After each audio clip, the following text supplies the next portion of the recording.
മര്യാദക്ക് പഠിപ്പിക്കുന്ന ഒരു ട്യൂഷൻ സെന്ററിന് ഇപ്പോൾ ജീവിക്കാൻ കഴിയില്ല, തരണം ചെയ്യാൻ കഴിയില്ല. കാരണം കുട്ടികൾ വരില്ല. കുട്ടികൾ വരണമെങ്കിൽ TJ പാർട്ടിയാണ്. കുട്ടികൾ എന്ന നിർവചനം, അതിന്റെ പ്രായം, ആ പ്രായം നമ്മൾ എന്ത് അടിസ്ഥാനത്തിൽ തീരുമാനിച്ചതാണ് 18 എന്നുള്ളത്? അതിന് എന്തൊക്കെ അടിസ്ഥാനങ്ങൾ ഉണ്ടായിരുന്നു? ആ അടിസ്ഥാനങ്ങളൊക്കെ പഠിച്ചു പൊളിക്കേണ്ട സമയമായിട്ട്. പണ്ട് നമ്മുടെ കോളേജുകളിൽ നിന്നും മറ്റു ഉയർന്ന വിദ്യാലയങ്ങളിൽ നിന്നും ആ കുട്ടികൾ ചിന്തിച്ചിരുന്ന മനോഭാവത്തിലേക്ക് ഇന്ന് ചിന്തിക്കുന്നത് +2 പ്രായത്തിലുള്ളവരാണ്. ഈ തന്ത്രപരമായ സമീപനമൊക്കെ വെച്ചുകൊണ്ടോ പാരൻസിന്റെ സാമ്പത്തിക സ്രോതസ്സുകളെ ഉപയോഗിച്ചുകൊണ്ടൊക്കെ തന്നെ പല രീതിയിലും സാമ്പത്തികമായ ഇടപാടുകളും നടത്തുന്നു. ചെറിയ കുടുംബങ്ങളായിട്ട് മാറിയിട്ടുണ്ട്. ചെറിയ കുടുംബങ്ങളാകുന്നതോടെ തന്നെയുള്ള വെച്ചാൽ കുറച്ച് മെമ്പേഴ്സ് മാത്രമുള്ള, അവരിൽ കൂടുതൽ പ്രതീക്ഷയുള്ള, അമിത പ്രതീക്ഷയുള്ള കുടുംബങ്ങളായി മാറും. ഈ അമിത പ്രതീക്ഷ വരുമ്പോഴൊരു അപകടം എന്താ വെച്ച് കഴിഞ്ഞാൽ ഇവരിൽ നിന്ന് തന്നെ വേണം എല്ലാം സാധിച്ചെടുക്കാൻ. കഴിഞ്ഞ ആഴ്ച നമ്മൾ ഞെട്ടുന്ന 2 വാർത്തകൾ കേട്ടു. ഒന്ന് വെഞ്ഞാറമൂടിലാണ്.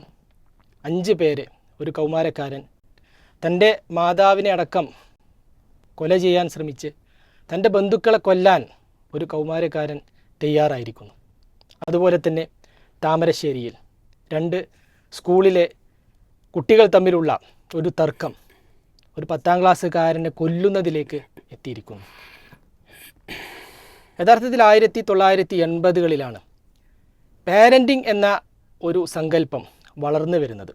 1960കളിൽ പാശ്ചാത്യ രാജ്യങ്ങളിൽ അരാജകത്വ സ്വഭാവമുള്ള ഒരു തലമുറ വളർന്നു വന്നപ്പോൾ അതിന് ഒരു പരിഹാരമായിക്കൊണ്ടാണ് വ്യവസ്ഥാപിതമായ മൂല്യങ്ങൾ നിർദ്ദേശിച്ചുകൊണ്ടുള്ള ഒരു പാരൻറ്റിങ് അവിടെ രൂപപ്പെടുന്നത്.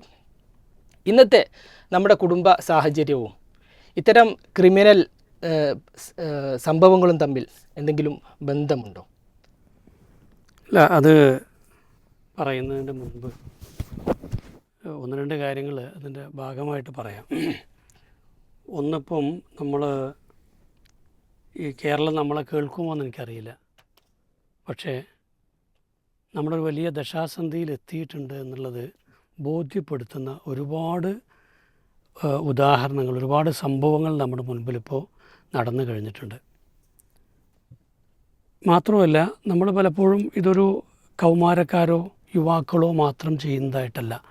അപ്പോൾ ഇന്ന് നമ്മൾ കാണുന്നൊരു ഡോക്ടറുടെ ആത്മഹത്യ, അല്ലെങ്കിൽ ഒരു ഭർത്താവ് തൻ്റെ അയൽവാസിയും ഭാര്യയും വെട്ടിക്കൊല്ലുന്നതാണെങ്കിലും ഇതിനെല്ലാം തൻ്റെ പരസ്പര ബന്ധമുണ്ട് എന്നുള്ളതിൽ യാതൊരു സംശയവും ഇല്ല. അപ്പോൾ ഇവിടെ എന്നാൽ ഇതൊക്കെ സംഭവിക്കുമ്പോഴും നമ്മുടെ സമൂഹത്തിന് ഇപ്പോഴും ഒരുപാട് വ്യാമോഹങ്ങളും കാപഢ്യങ്ങളൊക്കെ ബാക്കി നിൽക്കുന്നു എന്നാണ് ഞാൻ പറയുന്നത്. ഇപ്പം നമ്മുടെ സാധാരണ പറയാറുള്ളൊരു മനുഷ്യൻ അയാളുടെ സാമൂഹ്യ ചുറ്റുപാടിൻ്റെ ഒരു ബൈ പ്രൊഡക്റ്റാണെന്നാണ്. അപ്പോൾ ഈ സാമൂഹ്യ വ്യവസ്ഥയെ നിശ്ചയിക്കുന്നത് ശരിക്കും പറഞ്ഞാൽ ഒരു രാഷ്ട്രത്തിലെ നിയമങ്ങളോ അല്ലെങ്കിൽ ദേശീയതയൊന്നുമല്ല. അതൊക്കെ അതിൻ്റെ ഒരു ഉപഘടകങ്ങളായിട്ട് വരാം. പക്ഷേ ആ ഒരു വ്യവസ്ഥാപിത സമൂഹത്തെ ഭദ്രമായൊരു സമൂഹമായിട്ട് അല്ലെങ്കിൽ സുരക്ഷിതമായൊരു സമൂഹമായിട്ട് ആരോഗ്യകരമായി ജീവിക്കുന്നൊരു സമൂഹമാക്കി മാറ്റുന്നതിന് ചില അടിസ്ഥാനങ്ങളുണ്ട്. അതിലേറ്റവും പ്രധാനപ്പെട്ട ഒന്നാണ് അതിൻ്റെ സോഷ്യൽ മിലിയൂസ് എന്ന് പറയുന്നത്. അതിനകത്ത് നിലനിൽക്കുന്നൊരു വാല്യൂ സിസ്റ്റം ഉണ്ടാവും. അവിടെ ഒരു കുടുംബ വ്യവസ്ഥ ഉണ്ടാവും. അലിഖിതമായ ചില നിയമവ്യവസ്ഥകൾ അല്ലെങ്കിൽ സാമൂഹ്യ നിയമവ്യവസ്ഥകൾ അവിടെ ഉണ്ടാവും. ഒരു സാമ്പത്തിക വ്യവസ്ഥ എന്ന് പറയുമ്പോൾ വെച്ചാൽ അതിൻ്റെ ഒരു ക്രയവിക്രയത്തിൻ്റെ ഒരു മനോഭാവമുണ്ട്. ഇങ്ങനെ കുറേ ഘടകങ്ങൾ ചേർന്നിട്ടാണ് മനുഷ്യൻ്റെ ഒരു മനോഭാവത്തെ നിശ്ചയിക്കുന്നത്. ഇതിനെല്ലാം മുകളിലായിട്ട് ഒരാശയ ലോകവും നിലനിൽക്കും. അപ്പോൾ ഇതിൻ്റെ ഒരു കോമ്പോസിറ്റ് ഇമ്പാക്റ്റാണ് ഒരു മനുഷ്യൻ്റെ സൃഷ്ടിപ്പിനെ അല്ലെങ്കിൽ അവൻ്റെ ക്യാരക്ടർ ഫോർമേഷനെ, അവൻ്റെ ഈ റെസ്പോൺസുകളെ ഇതിനെയൊക്കെ ബാധിക്കുന്നത്. ഇതിലേക്ക് വന്ന ഒരുപാട് മാറ്റങ്ങൾ ഇപ്പോൾ നമ്മൾ ഒരുപക്ഷെ ഇന്നത്തെ നിരന്തരമായി നമ്മൾ കണ്ടുകൊണ്ടിരിക്കുന്ന ലഹരിയാണെങ്കിലും സിനിമയാണെങ്കിലും ഒക്കെ അടക്കമുള്ള ധാരാളം ഘടകങ്ങൾ ഇതിൻ്റെ ഒരു പ്രവർത്തനത്തെ അല്ലെങ്കിൽ ഇതിൻ്റെ മാറ്റത്തെ സ്വാധീനിക്കുന്ന അവസ്ഥയിലേക്ക് എത്തിയിട്ടുണ്ട്. ഇതിൽപ്പെട്ട ഒന്നാണ് ഇപ്പോൾ നമ്മൾ പറഞ്ഞ ഈ കുടുംബം എന്ന് പറയുന്നത്. നമ്മുടെ കുടുംബത്തെക്കുറിച്ച് ചിന്തിക്കുമ്പോൾ അതിന് വന്ന 2-3 മാറ്റങ്ങളുണ്ട്. അപ്പോൾ നമുക്കറിയാം, പഴയ കുടുംബത്തിൻ്റെ ഒരു സ്ട്രക്ചറല്ല ഇന്നത്തെ കുടുംബങ്ങൾക്കുള്ളത്. നമ്മൾ ചെറിയ കുടുംബങ്ങളായിട്ട് മാറിയിട്ടുണ്ട്. ചെറിയ കുടുംബങ്ങളാകുന്നതോടെ തന്നെയുള്ള വെച്ചാൽ ആ കുറച്ച് മെമ്പേഴ്സ് മാത്രമുള്ള, അവരിൽ കൂടുതൽ പ്രതീക്ഷയുള്ള, അമിത പ്രതീക്ഷയുള്ള കുടുംബങ്ങളായി മാറും. ഈ അമിത പ്രതീക്ഷ വരുമ്പോഴൊരു അപകടം എന്താ വെച്ച് കഴിഞ്ഞാൽ ഇവരിൽ നിന്ന് തന്നെ വേണം എല്ലാം സാധിച്ചെടുക്കാൻ എന്നൊരു തോന്നൽ മാതാപിതാക്കൾക്കുണ്ടാകുമ്പോൾ അവരാ നിലയ്ക്കുള്ള ഒരു പ്രഷറാണ് കുട്ടികളിലൊക്കെ ചെലുത്തുന്നത്. എന്നാൽ അതിൻ്റെ ഒരു മറുവശം കൂടുണ്ട്. ആ മറുവശം എന്താ വെച്ചാൽ എൻ്റെ കുട്ടിയാണ്, ഞാൻ മാത്രമേ അവന് എന്തും കൊടുക്കാനുള്ളൂ എന്ന് ചിന്തിക്കുകയും ഇവനെല്ലാം പ്രൊവൈഡ് ചെയ്യുന്ന, വളരെ പെട്ടെന്ന് തന്നെ എല്ലാം നൽകുന്ന ഒരു തരം സ്വഭാവം എല്ലാം ഒരു വലിയ വിഭാഗം മാതാപിതാക്കളുണ്ട്. അപ്പോൾ ഈ ഇൻസ്റ്റൻറ്റ് ഗ്രാറ്റിഫിക്കേഷൻ്റെ അപകടത്തെക്കുറിച്ച്, പെട്ടെന്ന് കാര്യങ്ങൾ സാധിച്ചു കൊടുക്കുന്നതിൻ്റെ അപകടങ്ങളെക്കുറിച്ച് 1950-കളിലൊക്കെ തന്നെ പരീക്ഷണങ്ങൾ നടന്നിട്ടുണ്ട്. അതെങ്ങനെയാണ് ഒരു വ്യക്തിത്വത്തെ രൂപപ്പെടുത്തുന്നതിൽ അവൻ്റെ വിജയപരാജയങ്ങൾക്ക് പോലും നിദാനമാകുന്നതെന്ന് പറഞ്ഞ പഠനങ്ങൾ നടന്നുണ്ട്. ഇന്നിപ്പോൾ നമുക്ക് ആലോചിച്ച് നോക്കൂ, നമ്മുടെ വീടുകളിലിപ്പോൾ കുട്ടികൾക്കൊരു ബ്രോസ്റ്റ് വേണമെന്ന് പറഞ്ഞാൽ ഉടനെ എന്ത് ചെയ്യും? ബ്രോസ്റ്റ് വാങ്ങിച്ചു കൊടുക്കും. ഇവിടെ ഈ രീതിയിൽ അവൻ്റെ ആവശ്യങ്ങളൊക്കെ നിർവഹിക്കപ്പെട്ടുകൊണ്ടിരിക്കുമ്പോൾ അവൻ മനസ്സിലാക്കുന്നത് എന്താണ്? ലോകത്തെല്ലാം പെട്ടെന്ന് കിട്ടുന്നതും കിട്ടേണ്ടതുമാണ് എന്നാണ്. അപ്പോൾ ഇന്നിപ്പോൾ അവന് ഒരു ആനന്ദം വേണം തോന്നിയാൽ, കുറച്ച് സന്തോഷം വേണം തോന്നിയാൽ അവൻ ഉടനെ ചെയ്യുന്ന മൊബൈൽ എടുക്കുന്നു. മൊബൈലിൽ എന്ത് ചെയ്യുന്നു? അവന് ഇഷ്ടപ്പെട്ട ഒരു എന്തെങ്കിലും ഒരു പ്രോഗ്രാം അത് ഓൺ ചെയ്യുന്നു, കുറച്ച് നേരം കണ്ടിരിക്കുന്നു. അതിലൂടെ അവൻ എന്ത് ചെയ്യുന്നു? ഒരു ഇൻസ്റ്റൻ്റായ ചെറിയ ഇടവേളയിലേക്കുള്ള ഒരു ഗ്രാറ്റിഫിക്കേഷൻ, ഒരു സാറ്റിസ്ഫാക്ഷൻ കൊണ്ട് കിട്ടുന്നു. അപ്പോൾ അവൻ തൽക്കാലത്തേക്ക് എന്ത് ചെയ്തു? അവൻ്റെ ഡോപ്പമൈന് ഇഫക്റ്റ് അവിടെ സുഖമായിട്ട് എന്ത് ചെയ്തു? സാറ്റിസ്ഫൈഡായി. അവന് ഭക്ഷണം തോന്നിക്കഴിഞ്ഞാൽ അറിയാം, ഉമ്മാനെ വാപ്പാനൊന്നും എന്ത് ചെയ്യണ്ട, ബുദ്ധിമുട്ടിക്കൊന്നും വേണ്ട. ഒരു ഓർഡർ കൊടുത്തു കഴിഞ്ഞാൽ സാധനം എന്ത് ചെയ്യും? ഇത് നഗരങ്ങളിൽ മാത്രമല്ല, ഗ്രാമങ്ങളിൽ വരെ കേരളത്തിൽ ലഭ്യമാണത്. ഓർഡർ കൊടുത്താൽ എന്ത് ചെയ്യും? വരും. ഒരു സിനിമ കാണാൻ തോന്നിക്കഴിഞ്ഞാൽ, പണ്ട് കാലത്ത് തിയേറ്ററിലേക്ക് പോകണം, എന്നവനെന്ത് ചെയ്താൽ മതി?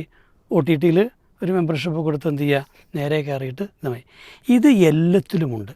അപ്പോൾ സാമ്പത്തിക ഇടപാടുകൾക്ക് വരെ വളരെ എളുപ്പത്തിൽ പണം കിട്ടാവുന്ന ഒരുപാട് സാധ്യതകൾ ഉണ്ട്. പണ്ടൊക്കെ നമ്മളെന്താ വെച്ചാൽ ഇപ്പോൾ ഈ പലിശയെക്കുറിച്ച് പറഞ്ഞിരുന്നു. ആ പലിശയിൽ തന്നെ വട്ടി പലിശയൊക്കെ ഉണ്ടായിരുന്നു. ഇന്ന് അവിടെ നിന്നൊക്കെ കടന്നിട്ട് ഓൺലൈനിൽ നമുക്ക് പണം ലഭ്യമാണ്. അപ്പോൾ ഈ കുട്ടികൾ പോലും ഈ പലപ്പോഴും ഫേക്ക് ID വെച്ചിട്ടും അല്ലെങ്കിൽ മറ്റു രീതിയിലുള്ള ഈ തന്ത്രപരമായ സമീപനമൊക്കെ വെച്ചുകൊണ്ടോ പാരൻസിൻ്റെ ഈ സാമ്പത്തിക സ്രോതസ്സുകളെ ഉപയോഗിച്ചുകൊണ്ടൊക്കെ തന്നെ പല രീതിയിലും സാമ്പത്തികമായ ഇടപാടുകളും നടത്തുന്നു. അപ്പോൾ ഇതെല്ലാം കൂടെ ഫലത്തിൽ കുട്ടികളെ അവരുടെ ക്ഷമാപൂർവം കാര്യങ്ങളെ കൈകാര്യം ചെയ്ത് അല്ലെങ്കിൽ അല്പസ്വല്പമൊക്കെ ക്ഷമിച്ച് കാര്യങ്ങൾ നേടേണ്ടതിന് പകരം പെട്ടെന്ന് തന്നെ നേടേണ്ടതുണ്ട് എന്നുള്ളതിലേക്ക് വരുന്നു. ഇവിടെയുള്ളൊരു ഒരു അപകടകരമായിട്ടുള്ളൊരു മാറ്റം എന്ന് പറയുന്നത് ഇതിലെല്ലാം തന്നെ പലപ്പോഴും പാരൻസ് അത്ര വലിയൊരു പ്രയാസമോ അല്ലെങ്കിൽ അപകടമോ കാണുന്നില്ല എന്നുള്ളതാണ്. അപ്പം നമ്മുടെ കുട്ടിയല്ലേ, തൽക്കാലം കുഴപ്പമില്ല. അപ്പോൾ അവൻ ചെറിയ ഈ തെറ്റുകളെ വലിയ തെറ്റുകളിലേക്ക് പരിണമിപ്പിക്കുന്നതിൽ പലപ്പോഴും ഇത്തരത്തിലുള്ള ഈ പാരൻസിൻ്റെ പോലും നിലപാടുകൾ വലിയ ഒരു ഭാഗമാണ്. പിന്നെ പലിശ കുടുംബത്തിൻ്റെ ഭാഗമാണ്, അല്ലാതെ അത് ഒരു വ്യക്തിയുടെ ഇതൊന്നുമല്ല. അത് പരസ്യമായി പണ്ടൊക്കെ അത് മൂടി വച്ചിരുന്ന കാര്യമാണ്.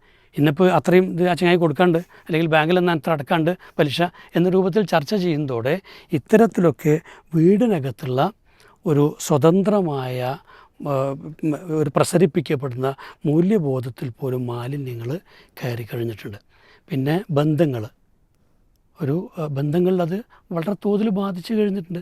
അപ്പോൾ ഇതെല്ലാം തന്നെ ഒരു കുടുംബ വ്യവസ്ഥയെ, അതിൻ്റെ ഒരു അടിസ്ഥാന മൂല്യങ്ങളെ ചോർത്തിക്കളഞ്ഞിട്ടുണ്ട്. എന്നാൽ ഒപ്പം ആലോചിച്ചാലോ ഈ മാതാപിതാക്കൾക്ക് തിരുത്തൽ ശക്തിയാകാൻ കഴിയുന്നില്ല.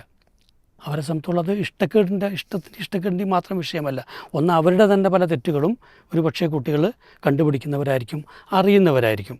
രണ്ട്, ഇനി അങ്ങനെ തെറ്റൊന്നും ഇല്ലെങ്കിൽ പോലും അവർക്ക് അത്രമേൽ സ്വാധീന ശക്തിയോ ഒരു ധൈര്യമോ ഇത് പറയാനുള്ള ഒരു ധൈര്യമൂല. കാരണം അവർ കേൾക്കുന്ന പല വാർത്തകളിലും ഈ കുട്ടികളൊക്കെ അങ്ങനെ ആത്മഹത്യ ചെയ്തതും അപകടങ്ങളിലേക്ക് പോയതൊക്കെ ഉണ്ട്. അപ്പോൾ ഇവർ പലപ്പോഴും സ്വയം നിയന്ത്രിക്കുന്ന ഒരവസ്ഥ ഉണ്ടാകുന്നുണ്ട്.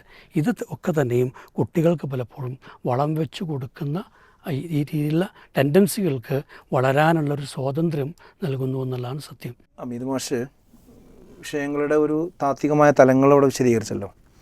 ഇതിലിപ്പോൾ എന്താ വെച്ചാൽ കേരളം ചർച്ച ചെയ്യാൻ നിർബന്ധിതമാകുന്ന സാഹചര്യം തന്നെയാണ്. കാരണം അത്രമേൽ പ്രഷർ, ഫ്രസ്ട്രേഷൻ ഇന്ന് കേരള സമൂഹം അനുഭവിക്കുന്നുണ്ട്. ഇപ്പം ഇന്ന് ഞാൻ ഇങ്ങോട്ട് വരുമ്പോഴാണ് ഒരു വാർത്ത കണ്ട്, ഒരു സ്കൂൾ പിന്നെ വിരമിച്ച ഒരു ടീച്ചർ, ആ ടീച്ചർ അവർ പഠിപ്പിച്ചിരുന്ന സ്കൂളിൻ്റെ മുന്നിൽ വന്നുകൊണ്ട് ബൈക്കിൽ വന്നിട്ട്, പിന്നെ കുറച്ച് നല്ല പ്രായമായിട്ടുണ്ട് ടീച്ചർക്ക്, പിന്നെ ഭയങ്കര ക്ഷോഭത്തോടു കൂടി സംസാരിക്കുകയാണ്. അതായത് അതൊന്ന് ഒരു അധ്യാപിക എന്നുള്ള ആ ഒരു പഴയ കാലം ഓർമ്മിച്ചു, അതോടൊപ്പം തന്നെ തൻ്റെ സ്കൂൾ എന്ന നിലക്ക് ചിന്തിച്ചു, അതോടൊപ്പം തന്നെ ഇപ്പോൾ ആ മരണപ്പെട്ട കുട്ടി ഷഹബാസ് എന്ന കുട്ടിയുണ്ടല്ലോ, ആ കുട്ടിയെ തൻ്റെ സ്ഥാനത്ത് വെച്ച് ആലോചിച്ചു. അപ്പം ഉണ്ടാകുന്ന ഒരു അമ്മ എന്ന നിലക്കുള്ള ഒരു വികാരം, ഒരു ടീച്ചർ എന്ന നിലക്കുള്ള വികാരം, ഒരു സമൂഹത്തിലെ ഒരു പൗരൻ എന്ന നിലക്കുള്ള വികാരം, ഈ കേരളം മുന്നോട്ട് പോകുന്ന ആ ഒരു കൊടും പിന്നെ കുറ്റകൃത്യത്തിൻ്റെ ആ ഒരു നെരിപ്പോടിൽ അമരുന്ന ഒരു സാഹചര്യം, ഇതിനെയൊക്കെ ഒരു അവർ പറയുന്നത് എന്താണെന്ന് വെച്ചാൽ, ഈ ടി വിയുടെ മുമ്പിൽ ഇരുന്നിട്ട് എനിക്ക് പുറത്തിറങ്ങി പ്രതിഷേധിക്കാൻ തോന്നിയെന്നാണ്. അതുകൊണ്ടാണ് ഞാനിവിടെ വന്ന് ഇത് പരസ്യമായിട്ട് പറയാൻ വന്നത് തന്നെയാണ് ഞാൻ എന്ന് പറഞ്ഞിട്ട് പോവുകയാണ്. അത് വളരെ ആവേശത്തോടെയാണ് കൂടി അവിടെ ജനങ്ങൾ കാണുകയും ചെയ്യുന്നത്. അതിന് പെട്ടെന്നുണ്ടായൊരു പ്രഷർ എന്താണെന്ന് ചോദിച്ചാൽ, ഈ കുറ്റവാളികളായ കുട്ടികളെ പരീക്ഷ എഴുതാൻ അനുവാദം കൊടുത്തു എന്നുള്ളതാണ്. അത് ഈ ഷഹബാസ് എന്ന് പറഞ്ഞ കുട്ടിയെ കൊലപ്പെടുത്താൻ കാരണക്കാരായി എന്ന് പറയപ്പെടുന്ന പട്ടികപ്രതിയിലുള്ള ആ കുട്ടികൾക്ക് എന്ത് ചെയ്തു, അനുവാദം കൊടുത്തു. അത് പ്രതിഷേധങ്ങളെ അവഗണിച്ചുകൊണ്ട് അനുവാദം കൊടുത്തു എന്നും അതിൽ പ്രതിഷേധിച്ചവർക്ക് നേരെ പിന്നെ വളരെ പരുഷമായ സമീപനങ്ങളുണ്ടായി എന്നുള്ളതാണ് ഇവിടെ ഒരു പിന്നെ പെട്ടെന്ന് പ്രതികരിക്കാൻ തന്നെ കാരണമായി മാറിയിട്ടുള്ളത് പല ആളുകളെയും, ഇവർ മാത്രമല്ല മൊത്തത്തിൽ. അപ്പോൾ നമ്മളിവിടെ കാണേണ്ടത് എന്താണെന്ന് വെച്ചാൽ, ഇതിലൂടെയൊക്കെ കൊടുക്കുന്ന മെസ്സേജ് എന്താണെന്നുള്ളതാണ്. അതായത് നമ്മൾ സ്കൂളുകളിൽ, കോളേജുകളിൽ എന്തെങ്കിലും ഇൻഡിസിപ്ലിൻ ഉണ്ടാവുക, അതുപോലെ തന്നെ മറ്റെന്തെങ്കിലും പരീക്ഷയിൽ എന്തെങ്കിലും മാൽ പ്രാക്ടീസ് ഉണ്ടാവുക, അങ്ങനെയുള്ള സംഗതികൾക്ക് അടക്കം എന്ത് ചെയ്യലുണ്ട്, ഡീബാർ ചെയ്യലുണ്ട്. അടുത്ത വർഷം എന്ത് ചെയ്യാൻ പാടില്ല, ഈ വർഷം പരീക്ഷ എഴുതാൻ പാടില്ല, ഒരു വർഷം 3 കൊല്ലം വരെ 3 കൊല്ലമൊക്കെ വരെ ഉണ്ടാവും. അങ്ങനത്തെ ഒരു സംഗതി പോലും ഇതിൻ്റെ ഈ കുട്ടിയുടെ മയ്യത്ത് കൊണ്ടുപോയി വെച്ച് മണ്ണിൽ ദ്രവിച്ചിട്ടില്ല. അപ്പോഴേക്കാണ് എന്ത് ചെയ്യുന്നത്, ഇവർ വളരെ ഈസി ആയിട്ട് വന്നിട്ട് എന്ത് ചെയ്യുന്നു, അവരെ ജുവനൈൽ കോടതിയിൽ വെച്ച് അവരുടെ ഇത് വെച്ചിട്ട് പരീക്ഷ എഴുതാനുള്ള സൗകര്യം ചെയ്ത് കൊടുക്കുകയാണ്. ഇതെന്താണ്, അവിടെ കുട്ടികളുടെ അവകാശം, കുട്ടികളുടെ 1 വർഷം എന്നുള്ളത് കുറേ പ്രശ്നങ്ങളാണ് പറയുന്നത്. അപ്പോൾ അവിടെ നമ്മൾ ചേർത്ത് വെച്ച് വായിക്കേണ്ടത് എങ്ങോട്ട് വെച്ചാൽ, ഈ കുട്ടികൾ വാട്സപ്പ് ഗ്രൂപ്പുകളിൽ ഒരു ചർച്ച നടത്തിയിട്ടാണല്ലോ ഇതിന് ഒരുങ്ങിയിട്ടുള്ളത്. അപ്പോൾ അതിൽ ആ കുട്ടികൾ പറയുന്ന വാക്കെന്താണ്, പിന്നെ ഞാനവനെ കൊല്ലും, അവരെ കണ്ണ് പോയി നോക്ക് നീ എന്നൊക്കെയാണ് പറയുന്നത്. എന്നിട്ട് പറയണത് ഒരു ചർച്ചൻ്റെ ഇടയിൽ പറയാണ്, ഇത് പിന്നെ ഒന്നിച്ചുള്ള അറ്റാക്ക് ആകുമ്പോൾ എന്തുണ്ടാവില്ല, അതിൽ കേസ് വരില്ല, പേടിക്കൊന്നും വേണ്ട, ആർക്കും ആൺകുട്ടികളുണ്ടെങ്കിൽ വരും, ഇവിടെ കേസൊന്നും വരില്ല, ഒരു പ്രശ്നം വരാൻ പോകുന്നില്ല എന്ന് പറഞ്ഞിട്ടാണ്, അതാണ് അവരുടെ ധൈര്യം. ആ ധൈര്യത്തിൽ നിന്നുകൊണ്ടാണ് അവരിത് ചെയ്തിട്ടുള്ളത്. അപ്പോൾ ആ ധൈര്യം ഇവിടെ ഊട്ടി ഉറപ്പിക്കുന്ന സമീപനമാണ് ഇപ്പോൾ ചെയ്തിട്ടുള്ളത്. അതായത് ഒന്നും വരില്ല എന്ന് ഒരു ഭാഗത്ത് പറയുന്നു, ഇവിടെ എന്ത് പറയുന്നു, പിന്നെ കാണുന്ന കുട്ടികളെന്താ, കാണുന്ന കാഴ്ച എന്താ, ആ കുട്ടികൾക്കൊന്നും സംഭവിച്ചില്ല. അപ്പോൾ ഈ നാളെ ഇതേപോലുള്ള ഒരു രംഗം അല്ലെങ്കിൽ 2 or 3 എണ്ണത്തിനെ കൊന്നാലും എന്തില്ല, ഒരു കുഴപ്പമില്ല, ഇവിടെ ഒന്നും സംഭവിക്കാൻ പോകുന്നില്ല. ഈ കുട്ടികൾക്ക് എന്ത് സംഭവിക്കുന്നു, നമ്മൾ കുട്ടികളല്ലേ. അത് നമ്മൾ മനസ്സിലാക്കേണ്ട ഒരു കാര്യം എന്താ വെച്ചാൽ, ഇവിടെ പിന്നെ നമ്മുടെ ബാലാവകാശ കമ്മീഷൻ്റെ മുമ്പിലുള്ള കുറേ നിയമങ്ങളുണ്ട്. Justice act, juvenile justice act ഉണ്ട്. ഈ ആക്ട് പുനഃപരിശോധിക്കണം. അതിലെന്താ വെച്ചാൽ, ദേഹത്ത് തൊട്ട് കളിച്ചാൽ, വേറുള്ളതൊക്കെ പോട്ടെ, കുറ്റകൃത്യം എന്ന് പറയുന്ന സംഭവം ഉണ്ടല്ലോ, പ്രത്യേകിച്ച് കൊലപാതകം, അങ്ങനത്തെ ഒരു സാഹചര്യം ഒരു പ്രായം കുറഞ്ഞാൽ 18 വയസ്സിന് താഴെയുള്ള ഒരാളായി പോയി എന്നതുകൊണ്ട് മാത്രം അത് ഒഴിവാക്കപ്പെടുന്നു എന്ന ആ നിയമമുണ്ടല്ലോ, അത് പുനഃപരിശോധിക്കണം. കാരണം കുട്ടികൾ എന്നുള്ള ഒരു കുട്ടികൾ എന്ന നിർവചനം, അതിൻ്റെ പ്രായം, ആ പ്രായം നമ്മൾ എന്ത് അടിസ്ഥാനത്തിൽ തീരുമാനിച്ചതാണ് 18 എന്നുള്ളത്, അതിനെന്തൊക്കെ അടിസ്ഥാനങ്ങൾ ഉണ്ടായിരുന്നു, ആ അടിസ്ഥാനങ്ങളൊക്കെ ഇപ്പോൾ മാറിയിട്ടുണ്ട്. അതാണ് വിഷയം. ആ അടിസ്ഥാനങ്ങളൊക്കെ പഠിച്ച് പൊളിക്കേണ്ട സമയമായിട്ടുണ്ട്. കാരണം പണ്ട് നമ്മുടെ കോളേജുകളിൽ നിന്നും മറ്റു ഉയർന്ന ഉന്നത വിദ്യാലയങ്ങളിൽ നിന്നും കേട്ടിരുന്ന ആ കുട്ടികൾ ചിന്തിച്ചിരുന്ന മനോഭാവത്തിലേക്ക് ഇന്ന് ചിന്തിക്കുന്നത് ഡിഗ്രി പ്രായത്തിലുള്ളവരല്ല, +2 പ്രായത്തിലുള്ളവരാണ്. പണ്ട് +2 പ്രായത്തിലുള്ളവർ ചിന്തിക്കുന്ന കാര്യങ്ങൾ ഇന്ന് LP പ്രായത്തിലുള്ള കുട്ടികൾ ചിന്തിച്ചുകൊണ്ടിരിക്കുന്നു, ചിന്തിക്കുക മാത്രമല്ല ചെയ്തുകൊണ്ടിരിക്കുന്നു. ഈ മാറ്റം എന്താ നമ്മൾ കാണാതെ പോകാത്തത്? ഈ നിയമം എന്ന് പറയുന്നത് ഇരുമ്പൊലയ്ക്കൊന്നുമല്ലല്ലോ, ഓരോരുത്തരും ഇതേപോലെ ചർച്ച ചെയ്ത് ഉണ്ടാക്കി വെച്ച സാധനങ്ങളല്ലേ. അത് ഇങ്ങനത്തെ പ്രശ്നങ്ങൾ വരുമ്പോൾ ആ പ്രശ്നങ്ങളെ നിർദ്ധാരണം ചെയ്തുകൊണ്ട് അടിയന്തരമായി അതിൽ പൊളിച്ചെഴുത്ത് വരുത്താനും എന്നിട്ട് ആ നിയമം നടപ്പിൽ വരുത്താനുള്ള ഒരു പിന്നെ നിർബന്ധ ബുദ്ധി ഉണ്ടാവണം. അപ്പോൾ അതൊന്നും ഈ രംഗത്ത് എന്ത് ചെയ്യുന്നില്ല, പലപ്പോഴും കാണുന്നില്ല. അപ്പോൾ ഞാൻ പറയുന്നത് എന്താ വെച്ചാൽ, ഇതിൽ കൃത്യമായ ചില മനോഭാവങ്ങൾ നമ്മൾ ഈ വിഷയത്തിൽ പൊളിച്ചെഴുതിയിട്ടില്ലെങ്കിൽ ഇത് ഓരോ മിനിറ്റും ഇവിടുന്ന് മുന്നോട്ട് പോകുന്ന ഓരോ മിനിറ്റും ഇപ്പോഴും പത്രത്തിലും വാർത്തകളിലും വന്നുകൊണ്ടിരിക്കുന്ന എന്താ, കൊല തന്നെ. ആ ക്രൂരമായ, അത് കൊലപാതകം എന്നുള്ളതല്ല, ആ കൊലപാതകത്തിൻ്റെ നേച്ചറിന് എന്ത് ചെയ്യാണ്, മാറിക്കൊണ്ടുള്ള രീതിയാണ് എന്ത് ചെയ്യുന്നത് സമയത്ത് ഉണ്ടാകുന്നത്. അതുകൊണ്ട് ഇത് ഒറ്റപ്പെട്ടതാണ്, മൊത്തത്തിൽ നിങ്ങൾ കേൾക്കുമ്പോൾ ഇത് ഒറ്റപ്പെട്ടതാണ്, വേറുള്ളടത്തൊക്കെ ഉഷാറാണ്, അല്ലെങ്കിൽ ഇപ്പോൾ ലഹരിനെ പറ്റി പറയുകയാണെങ്കിൽ അത് ലോകത്ത് മൊത്തമുള്ള പ്രതിഭാസമാണ്, അത് ഇന്ത്യയിലുള്ള മൊത്തം പ്രതിഭാസമാണ്, അത് കേരളത്തിൽ താരതമ്യേന കുറവാണ്. അങ്ങനെ കണക്കുകൾ കൊണ്ട് അമ്മാനമാടിക്കൊണ്ട് രക്ഷപ്പെടേണ്ട ഒരു സന്ദർഭമല്ല ഇപ്പോൾ ഉള്ളത്. അതുപോലെ തന്നെ മാധ്യമങ്ങളുടെ റിപ്പോർട്ടിങ്ങിലുള്ള വർധനകൾ കൊണ്ട് നമുക്ക് സമൂഹത്തിൽ തോന്നുകയാണ് എന്നുള്ള രീതി, പിന്നെ അല്ലെങ്കിൽ ഇപ്പോഴത്തെ കുട്ടികളല്ലേ നമ്മളെന്താ ചെയ്യുക എന്നുള്ള രീതിയിലുള്ള സംസാരങ്ങൾ എല്ലാം കൈവിട്ട് പോയി, ഇനി നമുക്കൊന്നും ചെയ്യാല്ല എന്നുള്ള രീതിയിലുള്ള സമീപനങ്ങൾ, ഇങ്ങനെയുള്ള മനോഭാവങ്ങളെയൊക്കെ ബുൾഡോസർ വെച്ച് നശിപ്പിക്കണം, അടിച്ചു നിരത്തണം. അതൊന്നല്ല ഇപ്പോൾ ഇവിടെ വേണ്ടത്. ഇവിടെ അതുപോലെ കുറേ ലേഖനങ്ങളും കുറേ ചർച്ചകളും നടത്തിയിട്ട് കുറേ ആശയ പ്രപഞ്ചങ്ങൾ ഉണ്ടാക്കി അതിലിങ്ങനെ അഭിരമിച്ചതുകൊണ്ടൊന്നും കാര്യമില്ല. പ്രായോഗികമായി എന്ത് ചെയ്യാൻ പറ്റുന്നതിനെ സംബന്ധിച്ച് തീരുമാനമെടുത്ത് മുന്നോട്ട് പോകേണ്ട സമയമാണിത്. ഇല്ലെങ്കിൽ ഇത് കേരളം ചർച്ച ഇപ്പം ഇന്ന് പിന്നെ നമ്മുടെ നിയമസഭ നിർത്തിവെച്ചുകൊണ്ട് ചർച്ച ചെയ്തല്ലോ പക്ഷേ വിഷയം ചർച്ച ചെയ്തപ്പോൾ വിഷയം കൊണ്ടുവന്നത് മുൻ പ്രതിപക്ഷ നേതാവായ രമേശ് ചെന്നിത്തലയാണ്. അതിന് പിന്നീട് ചർച്ചയ്ക്ക് വന്നത് പ്രതിപക്ഷ നേതാവാണ്. പിന്നെ ഒരുപാട് ആളുകൾ ചർച്ചയിൽ പങ്കെടുത്തു. അവസാനം മുഖ്യമന്ത്രി മറുപടിയും പറയും. പക്ഷേ മുഖ്യമന്ത്രി മറുപടി പറയുന്നതിൻ്റെ ഇടയിൽ തന്നെ ഇവർ രണ്ടുപേരും കൊമ്പ് കോർത്തു, വല്ലാതെ പ്രഷറായി. ഞാൻ മനസ്സിലാക്കുന്നത് ഈ പ്രശ്നത്തിൻ്റെ പ്രഷറാണ് യഥാർത്ഥത്തിൽ ആ ചർച്ചയുടെ ചൂടെന്ന് ഞാൻ മനസ്സിലാക്കുന്നത്. കാരണം അത്രയ്ക്ക് എല്ലാവർക്കും ഇതിലെ വേദന ഉണ്ട്, പ്രയാസമുണ്ട്. പക്ഷേ അത് ഞാൻ ഉത്തരവാദിയല്ല എന്നുള്ളിടത്ത് സ്ഥാപിക്കാനാണ് പലപ്പോഴും എന്ത് ചെയ്യുന്നത്, ശ്രമിക്കുക. അത് ശരിയല്ല. ഈ മക്കളെ നമ്മൾ അങ്ങനെ കുറ്റം പറയാൻ പോയി കഴിയില്ല. കാരണം കുട്ടികൾക്ക് മാത്രമായിട്ടൊരു പ്രശ്നം ഉണ്ടാവില്ല. ഒരു നാട്ടിലും കുട്ടികളുടെ മാത്രം പ്രശ്നം, കുട്ടികൾക്ക് മാത്രം ഒരു പ്രശ്നം ഉണ്ടാകുന്നുവെങ്കിൽ ആ കുട്ടികൾ വളരുന്ന സാഹചര്യം അതിൻ്റെ ഏറ്റവും പ്രധാനപ്പെട്ട ഒരു ഘടകമാണ്. ആ സാഹചര്യം ഉണ്ടാക്കിയത് കുട്ടികളല്ല. അടിസ്ഥാനപരമായ പോയിന്റ് അതാണ്. അവർ ജീവിക്കുന്ന സാഹചര്യത്തെ ഉണ്ടാക്കിയതാരല്ല, ഈ കുട്ടികളല്ല, ഈ മക്കളല്ല, പാവങ്ങളാണ് അവർ. പാവങ്ങൾ അവരാണ്. കാരണം എന്താ വെച്ചാൽ അവർ വളരുന്ന ഒരു പശ്ചാത്തലത്തിൽ നിന്നുകൊണ്ടാണ് അവരിതൊക്കെ ചെയ്തുകൊണ്ടിരിക്കുന്നത്. അപ്പം നമുക്കിവിടെ പറയാനുള്ളത് എന്താ വെച്ചാൽ ഈ ഒരു സാഹചര്യത്തെ എന്ത് ചെയ്യണം, നമുക്ക് അടിയന്തിരമായിട്ട് പൊളിച്ചെഴുതാൻ നമുക്ക് കഴിയേണ്ടതുണ്ട് എന്നത് തന്നെയാണ്. ആ സാഹചര്യം എന്ന് പറയുന്നത് എന്താ, കുറ്റകൃത്യങ്ങളുടെ സാഹചര്യം എന്ന് പറയുന്നത് ഒന്ന് ഞാൻ നേരത്തെ പറഞ്ഞ കേസ് ഉണ്ടാവില്ല എന്നുള്ളൊരു മനോഭാവം, ആ ധൈര്യം ഇല്ലായ്മ ചെയ്യണം. അതിന് നമ്മളെ സർക്കാരിന് തന്നെയാണ് അവിടെ നിലപാട് സ്വീകരിക്കാൻ പറ്റുക, വേറെ ആർക്കും സ്വീകരിക്കാൻ പറ്റില്ല. അതേപോലെ തന്നെ ഇതിൽ നേരത്തെ കൊടുക്കണം തെറ്റായ മെസ്സേജുകൾ ഇനി കൊടുക്കാൻ പാടില്ല. നേരത്തെ ഇതെന്തെങ്കിലും ചെയ്തെന്നുണ്ടാവും, പ്രശ്നം ഉണ്ടാവും. ഇപ്പോൾ ഈ കുട്ടികൾക്ക് പരീക്ഷ എഴുതാൻ ഒരു വർഷം ഇന്ന് മുഖ്യമന്ത്രി വിദ്യാഭ്യാസ മന്ത്രി വന്നിട്ട് പറയണത് ആ പത്രികയിലുള്ള കുട്ടികൾക്ക് എന്ത് ചെയ്യാൻ പറ്റില്ല, പരീക്ഷ എഴുതാൻ പറ്റില്ല. അതിനിവിടെ നിയമം അത് പറയാൻ അനുവദിക്കുമല്ലേ എന്നുള്ള, അതിന് പ്രത്യേക നിയമനിർമ്മാണം നടത്താനുള്ള സംവിധാനം തന്നെ നിയമസഭ സംവിധാനങ്ങളൊക്കെ അതൊന്നും ഇരുമ്പോലൊക്കെയൊന്നുമല്ലല്ലോ. അപ്പോൾ ആ രീതിയിലൊരു പെട്ടെന്നൊരു ആക്ഷൻ ഈ വിഷയത്തിൽ വന്നാൽ തന്നെ കുട്ടികൾക്ക് മൊത്തം മെസ്സേജായി ഇതിൻ്റെ വിദ്യാഭ്യാസത്തെ ബാധിക്കും, പ്രശ്നമാവും അങ്ങനെ ആ മെസ്സേജ് വളരെ പ്രധാനപ്പെട്ടാണ്. അതേപോലെ തന്നെ നമ്മൾ ഇവിടെ ചർച്ചയാകേണ്ട, ഇന്ന് ചർച്ചയായിട്ടില്ലെങ്കിൽ നാളെ ചർച്ചയായിട്ടില്ലെങ്കിൽ മറ്റന്നാൾ ചർച്ചയാകാതിരിക്കുന്നതാണ്. എന്താണെന്ന് വെച്ചാൽ ഇതിൻ്റെ പിന്നിലുള്ള ലിബറൽ ആശയങ്ങൾ. ആ ആശയങ്ങളെ ഇവിടെ നമ്മുടെ വിദ്യാഭ്യാസ മന്ത്രിയും ഉന്നത വിദ്യാഭ്യാസ മന്ത്രിയും പ്രൊമോട്ട് ചെയ്യുന്നു എന്നത് പറയാതെ പോകാൻ കഴിയില്ല. അത് പറഞ്ഞെങ്കിലേ ആ കാര്യം മനസ്സിലാവുള്ളൂ. കാരണം അവരുടെ രണ്ടുപേരുടെയും ഫേസ്ബുക്ക് പേജ് ആരാ ഹാൻഡിൽ ചെയ്യണമെന്ന് അറിയില്ല. ഈ കുട്ടികൾ ഇപ്പോൾ ഈ ട്യൂഷൻ സെൻറ്ററുമായി ബന്ധപ്പെട്ട് ഉണ്ടായൊരു DJ പാർട്ടിയാണല്ലോ പ്രശ്നത്തിന് തിരികൊളുത്തിയത്. പെട്ടെന്ന് കറണ്ട് പോയി എന്നുള്ളതാണ് പറയുന്നത്. അപ്പം ഉണ്ടായ കൂക്കുവിളിയും പ്രകോപനവും പിന്നെയാണ് അതാണ് ഈ വിഷയത്തേക്ക് പോയതെന്നാണ് പറയുന്നത്. ഈ DJ പാർട്ടികൾ ഇന്ന് വിദ്യാലയങ്ങൾ കേന്ദ്രീകരിച്ചുകൊണ്ട് അപങ്കുരം നടന്നുകൊണ്ടിരിക്കുകയാണ്. ഇത് പല DJ പാർട്ടിൻ്റെ ചിത്രങ്ങളും എന്ത് ചെയ്യുന്നുണ്ട്, മന്ത്രിമാരുടെ ഫേസ്ബുക്ക് പേജിൽ എന്ത് ചെയ്യുന്നുണ്ട്, അപ്ലോഡ് ചെയ്യുന്നുണ്ട്.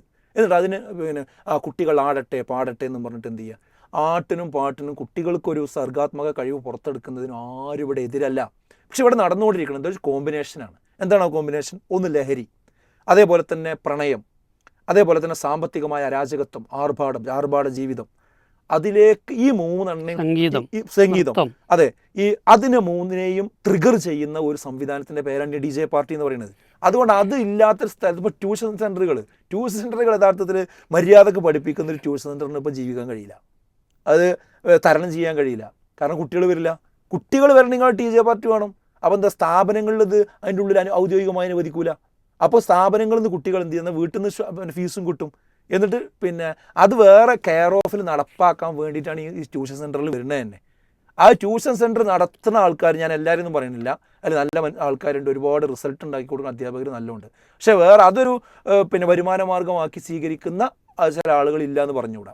അവരിതിനാണ് പ്രാധാന്യം കൊടുക്കുന്നത്. അപ്പോൾ ഞങ്ങളുടെ സ്ഥാപനത്തിൽ വന്ന് അതൊക്കെ ഉണ്ടാവും എന്ന് പറയും. അപ്പോൾ അവിടെ കുട്ടികൾ ഒന്ന് ചേരും, ചേർന്ന് കഴിഞ്ഞാൽ മാസത്തിൽ 2 DJ പാർട്ടി, അതിനൊരു സാഹചര്യം, ഒന്നൊരു യാത്ര ഉണ്ടാക്കും, അല്ലെങ്കിൽ പാഠഭാഗമായിട്ട് ബന്ധപ്പെട്ടൊരു സാധനം തന്നെ എന്തെങ്കിലും ഒരു ആഘോഷം ആഴ്ചയിൽ ഒരിക്കൽ എന്ത് ചെയ്യും ഉണ്ടാകും. അവിടെയൊക്കെ അവസാനിപ്പിക്കുന്ന പരിപാടിയൊന്നും ഈ DJ പാർട്ടികൾ തന്നെയാണ് എന്നതാണ് നമുക്ക് കാണാൻ പറ്റുന്നത്. അപ്പോൾ ഞാൻ പറയുന്നത് ഇതിന് മൊത്തം എന്ത് ചെയ്യുന്നു, ഇവിടെ മീഡിയകൾ പ്രോത്സാഹിപ്പിക്കുന്നത് പോലെ തന്നെ നമ്മുടെ ഉത്തരവാദപ്പെട്ട മന്ത്രിമാർ ഇതിനെ പ്രോത്സാഹിപ്പിക്കുന്നുണ്ട്. അതാദ്യം ഒഴിവാക്കണം. അതുപോലെ തന്നെ ഇവിടെ മൈ ബോഡി മൈ റൈറ്റ് എന്നുള്ള ആശയം, ജെൻഡർ സാമൂഹിക നിർമ്മിതിയാണ് എന്ന കാഴ്ചപ്പാടാണ് ഇപ്പോൾ നമ്മുടെ പാഠപുസ്തകത്തിൻ്റെ നയം വെച്ചിരിക്കുന്നത്. അത് ഈ നിയമസഭയിൽ തന്നെ ചർച്ച ചെയ്തത്, ഈ പ്രശ്നങ്ങളൊക്കെ ചർച്ച ചെയ്തിട്ട് ഈ ചർച്ച എന്ന് പറഞ്ഞിട്ട് നാട് മുഴുവൻ ചർച്ച ഉണ്ടാക്കിയില്ലേ. ഇപ്പം ഇന്നും പിന്നെ മുഖ്യമന്ത്രി പറഞ്ഞു വെച്ചാൽ ലഹരിയുമായി ബന്ധപ്പെട്ടും ഈ കുറ്റകൃത്യങ്ങളുമായി ബന്ധപ്പെട്ടും പിന്നെ എല്ലാവരും ഞങ്ങൾക്ക് തയ്യാറാകണം. നമ്മൾ സ്വാഗതം ചെയ്യണം, അതിനെ കുഴപ്പമൊന്നുമില്ല. അദ്ദേഹം എടുത്തു പറയുന്നുണ്ട്, നമ്മളൊക്കെ രാഷ്ട്രീയ പ്രവർത്തകന്മാരാണ്, എല്ലാ കാര്യങ്ങളെ പറ്റി നമുക്ക് അവഗാഹം ഉണ്ടാവില്ല.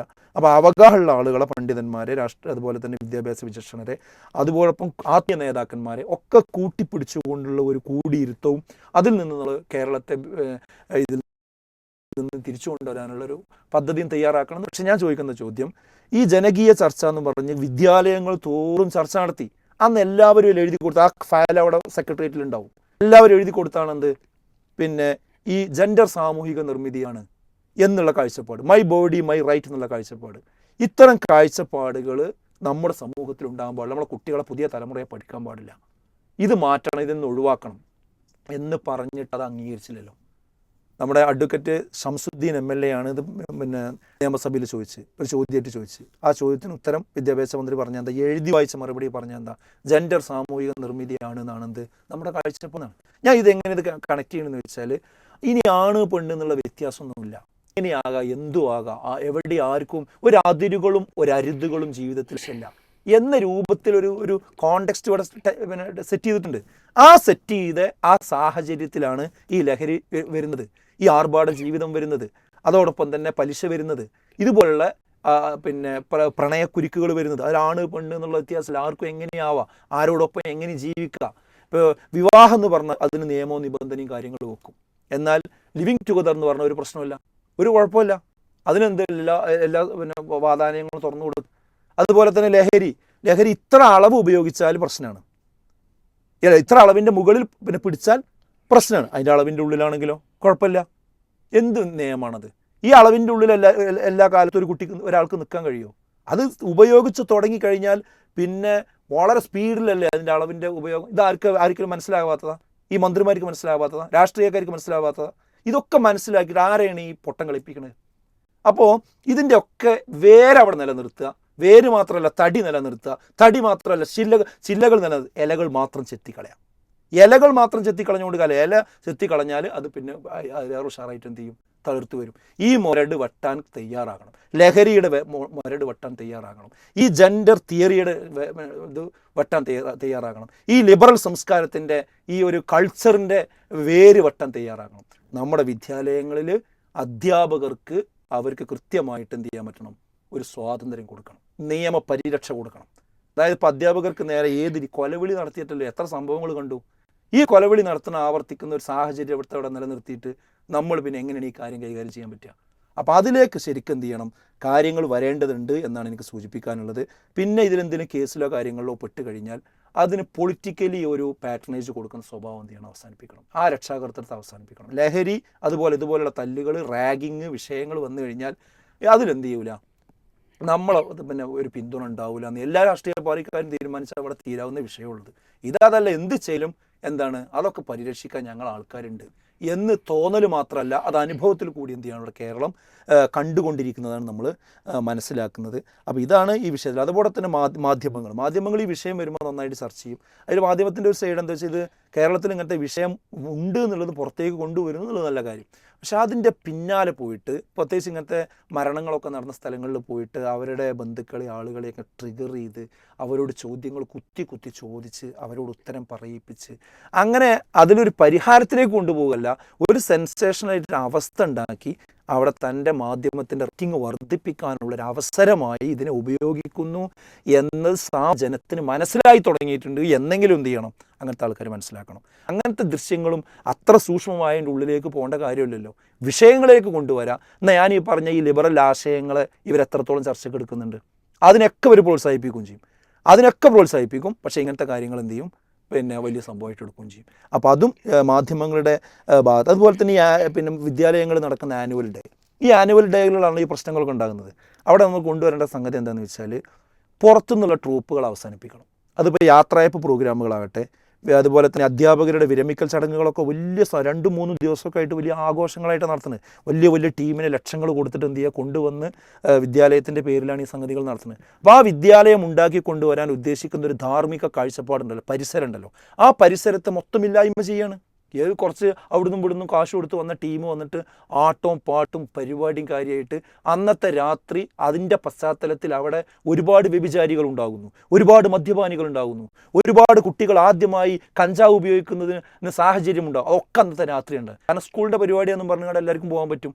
ഒരു അധ്യാപകൻ അവിടുന്ന് മാനമര്യാദക്ക് വിരമിച്ചു പോകുമ്പോൾ എൻ്റെ വിരമിക്കൽ പ്രോഗ്രാമോട് കൂടി ഇവിടെ ഒരുപാട് കുട്ടികൾ അനാശാസ പ്രവർത്തനത്തിനുള്ള ഒരു സാഹചര്യം ഞാൻ ഉണ്ടാക്കി കൊടുക്കില്ല എന്ന തീരുമാനമെങ്കിലും അധ്യാപകരെടുക്കണം. ഇതൊക്കെ കണ്ടിട്ടും പിന്നെ നനയാത്ത അധ്യാപകരുണ്ടെങ്കിൽ അവരെ കാര്യം മഹാ കഷ്ടമാണ് എന്ന് പറയാതിരിക്കാൻ നിർവാഹമില്ല എന്നാണ് ഞാൻ പറയുന്നത്. അതേപോലെ ട്യൂഷൻ സെൻ്ററുകൾ, ഈ ട്യൂഷൻ സെൻ്ററുകളെ കൃത്യമായി നിയന്ത്രിക്കാനുള്ള മാർഗ്ഗനിർദ്ദേശങ്ങൾ വേണം. അതിന് നിർദ്ദേശങ്ങളൊക്കെ ഗവൺമെൻറ് പലപ്പോഴും പറയാറുണ്ട്. പക്ഷേ അവിടെ എന്ത് നടക്കണം, എന്ത് നടക്കണ്ട എന്നുള്ള കാര്യത്തെ സംബന്ധിച്ചുള്ള കൃത്യമായ കാഴ്ചപ്പാടും ഈ സന്ദർഭത്തിൽ വരണം. അല്ലെങ്കിൽ വിദ്യാലയങ്ങളിൽ ഇതൊക്കെ നിയന്ത്രിക്കപ്പെടുകയും അത് വേറെ രൂപത്തിൽ ട്യൂഷൻ സെൻ്ററിൻ്റെ കെയർ ഓഫിൽ വരികയും ചെയ്യുന്ന സ്വഭാവം നല്ലതല്ല. പിന്നെന്താ വെച്ചാൽ തൊട്ടടുത്തുള്ള ഓഡിറ്റോറിയങ്ങളും കാര്യങ്ങളും വാടകയ്ക്ക് എടുത്തിട്ട് കുട്ടികൾ ഇത് ചെയ്യുന്നുണ്ട്, ഈ പരിപാടി ചെയ്യുന്നുണ്ട്. അത് തൊട്ടടുത്തുള്ള ഓഡിറ്റോറിയങ്ങൾക്ക് എന്ത് ചെയ്യണം, നിർദ്ദേശം കൊടുക്കണം. ഇത്ര പ്രായത്തിലുള്ള കുട്ടികൾ ഇവിടെ അതിന് അംഗീകാരം വന്ന് ചോദിച്ചാൽ കൊടുക്കാൻ പാടില്ല എന്നുള്ളത്. അതേപോലെ തന്നെ ഇതിൻ്റെ പ്ലാറ്റ്ഫോമുകൾ, കുട്ടികളിപ്പോൾ ഈ വാട്സപ്പ് ഗ്രൂപ്പുകൾ, അതുപോലെ ഇൻസ്റ്റാഗ്രാം പേജുകൾ ഇതുണ്ടാക്കി ഇതിലിട്ടിട്ട് മത്സരിക്കുകയാണ് ചെയ്യുന്നത്. ഈ അടിയും കച്ചറിയും നായാട്ടമൊക്കെ ഉണ്ടാക്കാനുള്ള കാരണം എന്താ, അതിൽ ഞങ്ങൾക്ക് എത്രത്തോളം ഷെയർ കിട്ടും, എത്രത്തോളം ഇത് കിട്ടും നോക്കാൻ വേണ്ടിയിട്ടാണ്. അപ്പോൾ അത് പിന്നെ ഈ പ്രായത്തിൽ പഠിക്കുന്ന കുട്ടികൾ അത് ഉണ്ടാക്കേണ്ട കാര്യം എന്താ? അപ്പോൾ അവർക്ക് ഗ്യാങ് കൂടാനും സ്വകാര്യമായി ചർച്ച ചെയ്യാനും ആസൂത്രണം ചെയ്യാനുമുള്ള ഡിജിറ്റൽ പ്ലാറ്റ്ഫോമുകൾ എന്ത് ചെയ്യണം, കൃത്യമായി നിയന്ത്രിക്കാനുള്ള അതൊക്കെ ഗവൺമെൻറ് വിചാരിച്ചാൽ നടക്കും. പിന്നെ ഈ സിനിമയിൽ വരുന്ന വയലൻസ് പറഞ്ഞല്ലോ, അതിലുള്ള ഏറ്റവും വലിയ പ്രശ്നം എന്താ വെച്ചാൽ ഇപ്പോൾ സിനിമക്കാർ പറയണത് എന്താ വെച്ചാൽ ഞങ്ങളിത് ഉണ്ടാക്കുന്ന, പക്ഷേ ഇത് കാണുകയാണ് കൂടുതൽ ആൾക്കാർ, അതായത് കാഴ്ചക്കാർ ഇതിനാണ് കൂടുതലുള്ളത്. അപ്പോൾ ഇത് ഉണ്ടാക്കുകയാണ്. മറ്റേ നല്ലങ്ങളി പറയുന്ന ധാർമ്മികതയും കാര്യങ്ങളൊക്കെ ഉള്ള സിനിമ എടുത്തു കഴിഞ്ഞാൽ എന്തില്ല, അതിന് കാഴ്ചക്കാരില്ല. അപ്പോൾ അവിടെ പ്രതികളാകുന്നത് ആരാ? ഈ വയലൻസ് കൂടുതൽ ആരാണോ കാണുന്നത്, അതിൻ്റെ ഫോളോവേഴ്സ് ആരാണോ അത് ഷെയർ ചെയ്യുന്നത്, അവരൊക്കെ ഇതിൽ കുറ്റക്കാരാണ്. ഇല്ല, യാതൊരു തർക്കമില്ല. അവിടേക്കും നമ്മൾ എന്ത് ചെയ്യേണ്ടതുണ്ട്, കാര്യങ്ങൾ മനസ്സിലാക്കേണ്ടതുണ്ട്. അപ്പോൾ ഈ വിഷയങ്ങൾ ഒരു വളരെ പരന്ന വിഷയമാണ്.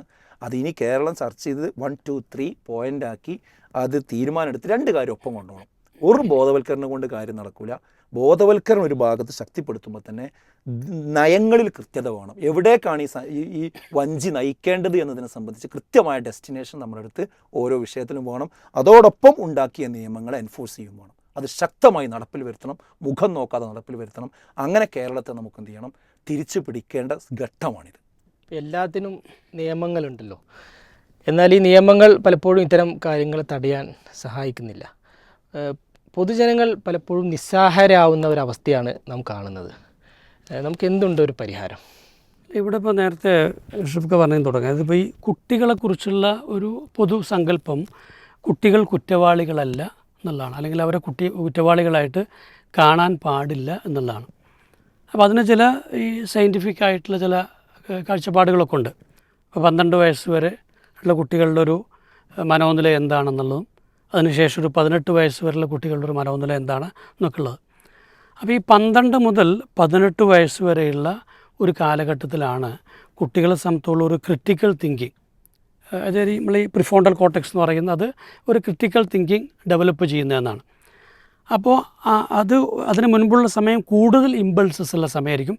ഈ സമയത്തും ഈ ഇമ്പൾസസ്, അതായത് പെട്ടെന്ന് റിയാക്ട് ചെയ്യാനൊക്കെ ഉള്ള പ്രവണത, ഇതൊക്കെ ബാക്കി നിൽക്കുന്നതാണ്. അപ്പോൾ ഇത് മെല്ലെ ഈ തിങ്ക് ചെയ്ത് ഇത് ചെയ്താൽ ഇന്ന കോൺസിക്വൻസ് ഉണ്ടാവും, ഇന്ന പരിണതഫലം ഉണ്ടാകും, അല്ലെങ്കിൽ ഇന്ന രീതിയിൽ തിരിച്ചടിക്കും എന്നൊക്കെ മെല്ലെ മനസ്സിലാക്കിയിട്ടാണ് ഒരു 18 വയസ്സാകുമ്പോഴേ മെച്ചുവേർഡായി എന്ന് പറയുന്നത്. പക്ഷേ ഇവിടെ ഒരു 2 വൈരുദ്ധ്യങ്ങളുണ്ട്. ഒന്നാമത്തെ വൈരുദ്ധ്യം എന്ന് പറയുന്നത് ഇവിടെ ഈ കുട്ടികളുടെ ക്രിട്ടിക്കൽ തിങ്കിങ് സ്കില്ല് തീരെ ഇതിനു മുൻപ് ഉണ്ടാകുന്നില്ല എന്ന്. കാരണം ഈ കുട്ടികൾ ചിന്തിച്ചു വന്നതിൻ്റെ തെളിവാണ് നേരത്തെ പറഞ്ഞ ചാറ്റുകളെല്ലാം. അതിലവർ വ്യക്തമാണ്, അവരത് ആലോചിച്ചിട്ടുണ്ട്, സംഭവിക്കാവുന്ന എന്താണെന്ന് ആലോചിച്ചിട്ടുണ്ട്. അപ്പോൾ അതിൽ രക്ഷപ്പെടാനല്ല. അപ്പോൾ ഇവിടെ അല്ല, നിമിഷമല്ല. അപ്പോൾ അവിടെ ഈ കുട്ടികൾ നിയമത്തിൽ നിന്ന് രക്ഷപ്പെട്ടാൽ മതി എന്നാണ് ആലോചിക്കുന്നത്. നിയമത്തിൻ്റെ, അതായത് മറ്റ് ധാർമ്മികതയോ അല്ലെങ്കിൽ മനുഷ്യത്വമോ കാരുണ്യമോ ഒന്നുമല്ല വിഷയം. അവിടെ എന്തേ വിഷയമുള്ളൂ? നിയമത്തിന് നമ്മളെ പിടിക്കാൻ പറ്റൂല, അല്ലെങ്കിൽ പറ്റരുതതുള്ളൂ. ഇത് മറ്റൊരു ചിന്താഗതിയുടെ ഭാഗം കൂടെയാണ്. ആലോചിച്ച് നോക്കുമ്പോൾ നമ്മുടെ നാട്ടിൽ മറ്റു പല, നമ്മൾ സാധാരണ ഈ സാമൂഹ്യ സദാചാരത്തിൻ്റെ ഭാഗമെന്ന് പറയുന്ന പല കാര്യങ്ങളും ഇന്ന് ഉല്ലംഘിക്കപ്പെടുമ്പോൾ, അല്ലെങ്കിൽ അതൊക്കെ മറികടന്നുകൊണ്ട് പലതും നടക്കുമ്പോൾ, ഈ പറഞ്ഞ ലിവിങ് ടുഗെദർ ആണെങ്കിലും ശരി, അല്ലെങ്കിൽ ഒരാണും പെണ്ണൊക്കെ തമ്മിലുള്ള മറ്റു രീതിയിലുള്ള ബന്ധങ്ങളാണെങ്കിലും ശരി, ഇതൊക്കെ സംഭവിക്കുമ്പോൾ ഇതിനെക്കുറിച്ച് നമ്മൾ പറയുമ്പോൾ അതിനെ അനുകൂലിക്കുന്ന വിഭാഗം പറയുന്നത് എന്താണ്? ഇത് ഇന്ത്യയിലെ നിയമം അംഗീകരിക്കേണ്ടതാണ്. അപ്പോൾ ഒരു ഭാഗത്ത് നിയമം അതിനെ അംഗീകരിക്കുന്നുണ്ടെന്ന് പറയുന്നതും നിയമം പിടിക്കൂല എന്ന് പറയുന്നതും രണ്ടും ഒന്ന് തന്നെയാണ്. രണ്ടുപേരും തുല്യ അളവിലുള്ളൊരു ചിന്തയാണ് നടന്നത്. വെച്ചാൽ നിയമം നമ്മൾക്ക് മറികടക്കാൻ പറ്റിക്കഴിഞ്ഞാൽ പിന്നെ യാതൊരുവിധ പ്രശ്നങ്ങളും ഇല്ലയെന്നാണ്. അപ്പോൾ ഞാൻ നേരത്തെ പറഞ്ഞ രണ്ടാമത്തെ വൈരുദ്ധ്യം എന്ന് പറയുന്നത്, ഈ കുട്ടികളെ സംബന്ധിച്ചോളം അവർ ഇമ്പൾസീവാണ് എന്ന് നമ്മൾ അംഗീകരിക്കുന്നുവെങ്കിൽ അവരെ തടയാൻ വേണ്ട കൃത്യമായിട്ടുള്ള മെഷേഴ്സ് വേണ്ടേ? നിയമങ്ങളാണെങ്കിലും മറ്റ് സുരക്ഷാ കവചങ്ങളാണെങ്കിലും അല്ലെങ്കിൽ മറ്റ് അവരെ കറക്റ്റീവ് മെഷേഴ്സ് വേണ്ടേ? അവിടെയാണ് ഞാൻ നേരത്തെ പറഞ്ഞ ഒരു ഭാഗത്തിവിടെ കുടുംബം വേണ്ട എന്ന് പറയുന്ന ഒരു അവസ്ഥയിലേക്ക് ഈ ലോകം പോകുന്നു. അതിൽ കൃത്യമായിട്ട് നേരത്തെ പറഞ്ഞ ഭരിക്കുന്ന പാർട്ടി അടക്കം അവരുടെ ഔദ്യോഗികം ജിഹ്വയിൽ തന്നെ പ്രസിദ്ധീകരിക്കുന്ന ലേഖനം പറയുന്നത് ഇതൊരു ബാധ്യതയാണെന്നാണ്. കൂടുതൽ സ്വതന്ത്രമായ, കൂടുതൽ ക്രിയേറ്റീവായിട്ടുള്ളൊരു സമൂഹത്തെ സൃഷ്ടിക്കാൻ കുടുംബമില്ലാത്ത അവസ്ഥയാണെന്നല്ല എന്നുള്ളത്. അപ്പോൾ നമ്മൾ കണ്ടിട്ടുള്ള എന്താണ്? ഈ കുടുംബത്തിനകത്ത് നിന്നാണ് ഈ മാതാപിതാക്കൾ എന്ന് പറയുന്ന അവരെ സ്നേഹത്തോടെ കാരുണ്യത്തോടെ വളർത്തിക്കൊണ്ടുവരുന്ന, അവരെ കാര്യത്തിൽ ഏറ്റവും കൂടുതൽ പരിഗണനയുള്ള അവർ തന്നെയാണ് ഇവരെ തിരുത്താൻ ശ്രമിക്കേണ്ടത്. ആ കുടുംബം തന്നെ വേണ്ടാന്ന് പറഞ്ഞാലോ സ്വാഭാവികമായിട്ടും ആര് തിരുത്തും? ഇനി ഈ കുടുംബത്തിനകത്ത് സംഭവിക്കുന്നതാണ് ഇവർക്ക് തിരുത്താനുള്ള അവകാശങ്ങൾ നഷ്ടപ്പെടുക. നേരത്തെ പറഞ്ഞ പോലെ നിയമങ്ങൾ പലപ്പോഴും കുട്ടികൾക്ക് അനുകൂലമാണ്. ഇപ്പോൾ US സംഭവിച്ചെന്താണ്? അവിടെ 14 വയസ്സ് കഴിഞ്ഞാൽ കുട്ടിയെ നിയന്ത്രിക്കാൻ പാടില്ല എന്ന് വന്നു. അപ്പോൾ ഇപ്പോൾ കുറച്ച് മതപരമോ അല്ലെങ്കിൽ കുറച്ചൊക്കെ ഒരു മറ്റേ സാമൂഹ്യ ബോധമോ ധാർമ്മിക ബോധമുള്ളൊരു പിതാവ് എങ്ങാനും അതിന് ശ്രമിച്ചു കഴിഞ്ഞാൽ ഈ കുട്ടി പോയിട്ട് എന്നെ ബലാത്സംഗം ചെയ്തെന്ന് പറ്റുകൊണ്ട് കേസ് എന്ത് ചെയ്യും? കൊടുക്കും. അല്ലെങ്കിൽ സെക്ഷൽ അസാൾട്ടിന് ശ്രമിച്ചു പറഞ്ഞൊരു കേസ് കൊടുത്തു കഴിഞ്ഞാൽ ആ പിതാവ് കുടുങ്ങി, പിന്നെ അവന് ജയിലിൽ കിടക്കാനും ഉള്ളപ്പോൾ പൂർണ്ണമായ നിയമ സുരക്ഷിതത്വം കുട്ടിക്ക് തൻ്റെ എല്ലാവിധ ചെയ്തികൾക്കും ഉണ്ടാവുകയും മാതാപിതാക്കൾ അരക്ഷിതരായി മാറുക, അവർക്ക് യാതൊരു നിലയ്ക്കുമുള്ള നിലപാടെടുക്കാൻ പറ്റാതിരിക്കുക. സമൂഹത്തിൻ്റെ കാര്യം ആലോചിച്ച് നോക്കൂ. സമൂഹത്തെ സംബന്ധിച്ചോളം സമാനമായ ഒരു അരക്ഷിതാവസ്ഥയിലാണുള്ളത്. അവർ എവിടെയെങ്കിലും പോയിട്ട് എന്താ മക്കളെ എവിടെ നിൽക്കുന്നത് വെച്ച് കഴിഞ്ഞാൽ ഒരു സദാചാര പോലീസായിട്ട് മാറും. അവർ ഏത് രീതിയിലുള്ള പേക്കൂത്തുകൾ കാണിക്കുകയാലും ശരി, അതൊക്കെ ഞങ്ങളുടെ നേരത്തെ പറഞ്ഞ പോലെ ഞങ്ങളുടെ അവകാശത്തിൽപ്പെട്ടതാണ്, ഞങ്ങൾ നിങ്ങളെ തൊടുന്നില്ലല്ലോ, എൻ്റെ ശരീരം അവൻ്റെ ശരീരം ഞങ്ങൾ തമ്മിലാണ് ചെയ്യുന്നത് എന്ന രൂപത്തിൽ വരികയും, എന്നാലൊരു എന്തെങ്കിലും ഒന്ന് പറ്റിക്കഴിഞ്ഞാൽ പിന്നെ പീഡിപ്പിച്ചു എന്നോ അല്ലെങ്കിൽ പ്രലോഭിപ്പിച്ചു എന്നൊക്കെയുള്ള രീതിയിൽ പരാതിക്കുണ്ടാവും. അപ്പോൾ ഇവിടെ സമൂഹത്തിനൊരു നിലയ്ക്കും ഇടപെടാൻ കഴിയാത്ത അവസ്ഥ. അധ്യാപകരെടുത്ത് നോക്കൂ. അധ്യാപകരെ സംബന്ധിച്ചോളം അവർ വലിയ രീതിയിൽ ഇൻഫ്ലുവൻസ് ചെയ്തിരുന്നവരും ഇപ്പോഴും ഇൻഫ്ലുവൻസ് ചെയ്യാൻ കഴിയുന്നവരുമാണ്. കുട്ടികളെ നന്നായിട്ട് ഒബ്സർവ് ചെയ്യുന്ന, നന്നായിട്ട് മനസ്സിലാക്കുന്നവരാണ് അധ്യാപകർ. പക്ഷേ ആ അധ്യാപകരുടെ നിസ്സഹായ അവസ്ഥ, അവർക്കിതിൽ ഇടപെടാൻ പറ്റില്ല. അതിന് കുറേ ടേമുകളൊക്കെ ഉണ്ടാക്കി വെച്ചിട്ടുണ്ട്. കുറേ തന്ത വൈബായിട്ടും അമ്മാവൻ വൈബായിട്ടൊക്കെ ടേമുകൾ ഉണ്ടാക്കി വെച്ചിരിക്കുകയാണ്. അവർക്കും നമ്മളെ മനസ്സിലാവില്ല. അവർക്ക് നമ്മളുടെ പ്രശ്നങ്ങളോ അല്ലെങ്കിൽ നമ്മളുടെ ഒരു മാനസികാവസ്ഥ ഒന്നും അറിയില്ല. അതുകൊണ്ട് അവർ വെറും ഉപദേശികളാണ്. ഈ രീതിയിൽ അവരെ അങ്ങോട്ട് പുറംതള്ളി നിൽക്കുകയും, ഇനി ഏതെങ്കിലും നിലയ്ക്ക് ഒരു അധ്യാപകൻ കുറച്ച് ധൈര്യത്തോടെ മുന്നോട്ട് വന്നാൽ അവനെതിരെ 2 പരാതി അയച്ചു കഴിഞ്ഞാൽ സസ്പെൻഷനായി. 2025 മലയാള വാക്കായിട്ട് കണ്ടത് തന്തവൈബാണ്. അതൊക്കെ മലയാള വാക്ക് പുതിയ വാക്കായിട്ട്. അതാര്? മലയാള മനോരമ. ആ പത്രത്തിന്റെ എഡിറ്റോറിയൽ തന്നെയാണ് ഇങ്ങനത്തെ കുറെ ഉപദേശങ്ങൾ വരാറുള്ളത്. ഈ രണ്ട് വൈരുദ്ധ്യം ഞാൻ പറഞ്ഞതാണ് അവസാനിപ്പിക്കണം. അത് കൃത്യമായി നമ്മളെ ഇത് ഒരു ഭാഗത്ത് ഇനിയിപ്പോൾ ഈ ചർച്ചകൾ നടക്കുന്നുണ്ട്. ഈ ചർച്ചകളിലൊക്കെ പറഞ്ഞാൽ ഈ കുട്ടികളെ നന്നാക്കിയെടുക്കേണ്ട ചുമതല സമൂഹത്തിനാണെന്നാണ്. ആരെ ഈ സമൂഹത്തിന് ആർക്കെങ്കിലും ഇടപെടാൻ പറ്റുമോ? അധ്യാപകർക്കും മാതാപിതാക്കൾക്കും ഇടപെടാൻ പറ്റാത്തൊരു ഇവിടെ ഞാൻ പറഞ്ഞാൽ ഇവിടുത്തെ ഈ സ്റ്റേറ്റ് പ്ലേ ചെയ്യുന്നൊരു വല്ലാത്ത ഗെയിമുണ്ട്. ഇവിടെ സ്റ്റേറ്റ് ഒരു സുപ്രീം അതോറിറ്റിയായി മാറിയിട്ടുണ്ട്. അത് ഈ നേഷൻ സ്റ്റേറ്റുകളൊക്കെ ഉണ്ടാകുന്നിട്ട് അതിന് ശേഷം ഉണ്ടാകുന്ന ഒരു പരിമാണമുണ്ട്. അപ്പോൾ സ്റ്റേറ്റിൻ്റെ ഒരു ഒന്നാമത്തെ വാചകം എന്താണ്? ആരും നിയമം കയ്യിലെടുക്കാൻ പാടില്ല. യഥാർത്ഥത്തിൽ ഈ മാതാപിതാക്കളോ അധ്യാപകരോ സമൂഹമോ നിയമം കയ്യിലെടുക്കുകയല്ല ചെയ്യുന്നത്. ഒരു സംസ്കരണത്തിന് വേണ്ടി, ഒരു തിരുത്തലിന് വേണ്ടി ഒരു ചെറിയ ശ്രമം നടത്തുക. അതെ, നിയമവ്യവസ്ഥ സംരക്ഷിക്കപ്പെടാൻ വേണ്ടി, പല രീതിയിലുള്ള അപകടങ്ങൾ ഇല്ലാതിരിക്കാൻ വേണ്ടി ഒക്കെ എടുക്കുന്ന ഒരു ചെറിയ സ്റ്റെപ്പാണ്. പക്ഷേ അതിനെയൊക്കെ ഉടനെ പോലീസ് വന്നിട്ട് കോളറിനെ എന്ത് ചെയ്യും? പിടിക്കും. കാരണം 18 വയസ്സ് കഴിഞ്ഞല്ലോ. പിന്നെ എൻ്റെ കോളറിനെ എന്ത് ചെയ്യാം? പിടിക്കാം, ഓനെ വലിച്ചഴയ്ക്കാം, മറ്റേ ജീപ്പ് കയറ്റാം, തടവിൽ തള്ളാം, ജാമ്യം കൊടുക്കാതിരിക്കാം. അപ്പോൾ ഇതിനെല്ലാം നിയമങ്ങളുണ്ട്. അത് സ്റ്റേറ്റ് അതേസമയം ഏതെങ്കിലും റെസ്പോൺസിബിലിറ്റി ഏറ്റെടുക്കുമോ? നിയമം കയ്യിലെടുക്കരുത് എന്ന് പറയുന്ന സ്റ്റേറ്റ് അങ്ങനെയാണെങ്കിൽ ജീവനും സുരക്ഷയ്ക്കുമുള്ള സമ്പൂർണ്ണമായിട്ടുള്ള ഉത്തരവാദിത്വം സ്റ്റേറ്റിനാണ്. അതിൽ ഉത്തരവാദിത്തം ഏറ്റെടുക്കും. നടുക്കം രേഖപ്പെടുത്തും, അതെ, ഞെട്ടൽ രേഖപ്പെടുത്തും, പ്രമേയം പാസ്സാക്കും, ഞങ്ങൾ ഗൗരവത്തിൽ ചിന്തിക്കുന്നു, സന്ദർശിക്കും, വേണമെങ്കിൽ എന്ത് ചെയ്യും, ഒരു 2-3 ലക്ഷം രൂപ പ്രഖ്യാപിക്കും. അല്ല, നിയമസഭയിൽ ഇങ്ങനെ ചർച്ചയും നടത്തും. ഇതാണ് ചെയ്യുന്നത്. അപ്പോൾ ഇവിടെ അതുകൊണ്ട് പരിഹരിക്കപ്പെടുന്നതല്ല നമ്മൾ കണ്ടു കഴിഞ്ഞിട്ടുണ്ട്. അതുകൊണ്ട് തന്നെ നേരത്തെ ഏതു രീതിയിലാണോ ഈ സാമൂഹിക ക്രമം വികസിക്കുകയും സംരക്ഷിക്കപ്പെടുകയും ചെയ്യുന്നത്, അതിലേതേത് ഘടകങ്ങൾ എന്തെല്ലാം റോളുകളാണോ ഗുണപരമായിട്ട് പ്ലേ ചെയ്തിരുന്നത്, അത്തരം കാര്യങ്ങൾ തിരിച്ചു കൊടുക്കേണ്ടതുണ്ട്. ഇപ്പോൾ നമുക്കറിയാം, ഇപ്പം ഈ സമൂഹം എന്ത് ചെയ്യും? അത് അഗ്രസീവായിട്ട് ഉപയോഗിക്കും, അല്ലെങ്കിൽ അത് ജനങ്ങളുടെ മുകളിൽ അധികാരമായിട്ട് ഉപയോഗിക്കും, അല്ലെങ്കിൽ കുടുംബം അത് ചെയ്യും, മാതാപിതാക്കൾ ചെയ്യും, അധ്യാപകർ അത് ചെയ്യും. ഇതൊക്കെയാണ് പറയുന്നതെങ്കിൽ നിയമത്തെ ഏറ്റവും കൂടുതൽ ദുരുപയോഗം ചെയ്യുന്നത് സ്റ്റേറ്റ് തന്നെയല്ലേ? സ്റ്റേറ്റിൻ്റെ അധികാരങ്ങളെ ദുരുപയോഗം ചെയ്യാത്ത ഏത് സ്റ്റേറ്റാണുള്ളത്? അങ്ങനെയാണെങ്കിൽ സ്റ്റേറ്റിൻ്റെ കയ്യിൽ നമുക്ക് അധികാരം എടുത്തു മാറ്റാൻ പറ്റുമോ? കോടതികളെക്കുറിച്ചൊന്നും എന്തെല്ലാം പരാതികളുണ്ട്. അല്ല, കോടതികളിൽ ഏറ്റവും കൂടുതൽ വ്യവഹാരങ്ങൾ നടത്തുമ്പോൾ മറുപുറത്ത് സ്റ്റേറ്റ് അല്ലല്ലോ, ആണ് സ്റ്റേറ്റുമായിട്ടാണല്ലോ ഏറ്റവും കൂടുതൽ. അല്ല, ജനങ്ങൾ തമ്മിൽ അല്ലല്ലോ. ഇന്ത്യൻ കോടതികളിൽ പോലും നമുക്ക് കൃത്യം ഈ പോലീസിനെ കുറിച്ച് പരാതികളില്ലേ, അതുകൊണ്ട് പോലീസിൻ്റെ അധികാരം എടുത്ത് കളയാൻ പറ്റുമോ? അല്ല, മറിച്ച് അത് മോണിറ്റർ ചെയ്യുന്നതിന് എന്തെങ്കിലും ഒരു സംവിധാനം വേണം. അതാണ് ഇപ്പോൾ നിലവിലുള്ളത്. പരാതികൾ കൊടുക്കാൻ പറ്റും, അത് കൃത്യതയോടെ നിർവഹിക്കപ്പെടണം. ഇതല്ലാത്തൊരവസ്ഥ വന്നു കഴിഞ്ഞാൽ ഈ സമൂഹത്തിൻ്റെ സമ്പൂർണ്ണമായ ഒരു അരാജകതയിലേക്കാണ് ഇത് പോയിക്കൊണ്ടിരിക്കുന്നത്. ഈ തിരിച്ചറിവ് നമ്മൾക്ക് എല്ലാവർക്കും ഉള്ളത് തന്നെയാണ്. നമ്മളൊരു കാര്യം മനസ്സിലാക്കണം എന്ന് വെച്ചാൽ, ഞാൻ നേരത്തെ പറഞ്ഞു, ആശയപരമായ ഒരു ലോകത്തിൻ്റെ മുകളിലൊക്കെ ഉണ്ട്, അതിനെ അട്ടിമറിച്ചിട്ടുണ്ട്. നേരത്തെ പറഞ്ഞ കാര്യങ്ങൾ അതൊക്കെയാണ്. അത് ഈ ലിബറൽ ആശയങ്ങളാണെങ്കിൽ ശരി, പൊളിറ്റിക്കലായി തന്നെ ഇപ്പം ലിബറലിസം ഒന്നും എന്തല്ല, ഒരു ആശയവാദമല്ല, അതൊരു പൊളിറ്റിക്കലായിട്ടുള്ള ആശയമായിട്ടാണ് വരുന്നത്. അതിനെ വളരെ സമ്പൂർണ്ണമായിട്ട് അടിച്ചേൽപ്പിക്കാനുള്ള ശ്രമം ഇവിടെ നടക്കുകയാണ്. അതിൻ്റെ ഭാഗമായിട്ടാണ് കുടുംബ വ്യവസ്ഥ വർക്കുന്നത്, അതിൻ്റെ ഭാഗമായിട്ടാണ് എൻ്റെ ശരീരവും എൻ്റെ റൈറ്റ്സും എന്ന ആശയം വരുന്നത്. അപ്പോൾ ഫലത്തിൽ ഒരാശയ ലോകത്തിൻ്റെ അണ്ടറിലാണ് ഇത്തരത്തിലുള്ള ക്രിമിനാലിറ്റികൾക്കെല്ലാം സംരക്ഷണം കൊടുക്കപ്പെടുന്നത്.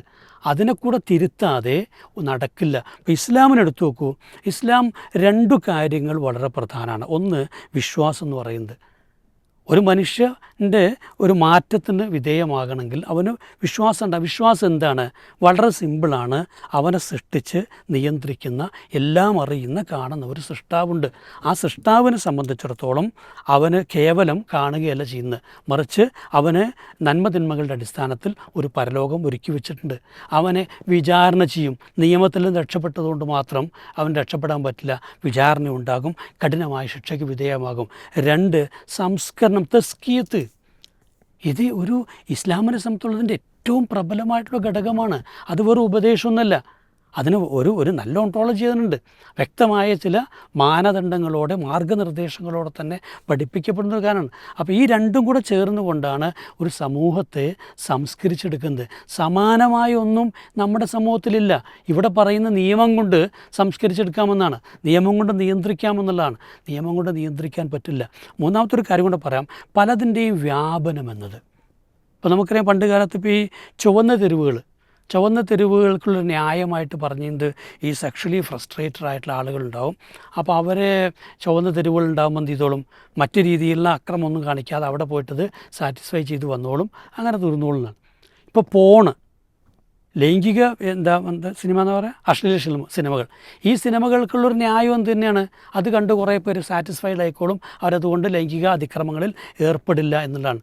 യഥാർത്ഥത്തിൽ ലഹരിക്കോ തന്നെ ഇപ്പോൾ ഇപ്പോൾ വേറൊന്നുണ്ട്. ഇപ്പോൾ സിന്തറ്റിക് ലഹരി വന്നപ്പോൾ അവസാനം പറയുന്നതാണ്, കഞ്ചാവ് വരെ ആകാം, അതിനൊന്നും ഇത്ര പ്രശ്നമില്ല, സിന്തറ്റിക് ലഹരി നിയോഗിച്ചാൽ മതി നടത്താണ്. അപ്പോൾ ഇവിടെയൊക്കെ ചെയ്യുന്നത് എന്താണ്, ഈ പറയുന്ന രൂപത്തിൽ ചില ഈ ആശയങ്ങൾ ഇങ്ങനെ കൊണ്ടുവന്ന് ഇതുമായിട്ട് കൂട്ടിഘടിപ്പിച്ചുകൊണ്ട് മനുഷ്യൻ്റെ ചിന്താഗതിയുമായിട്ട് ശരി തന്നെ ആക്കരുത് അല്ലേ.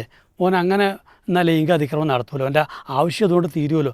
ശരിക്കും സംഭവിക്കുന്നതാണ്, അവൻ്റെ മനോഘടനയെ ഇത് ബാധിക്കുന്നു, അവൻ്റെ തലച്ചോറിനെ ഇത് ബാധിക്കുകയും അവൻ ഇതിൻ്റെ ഒരു അഡിക്റ്റ് ആവുകയാണ് ചെയ്യുന്നത്.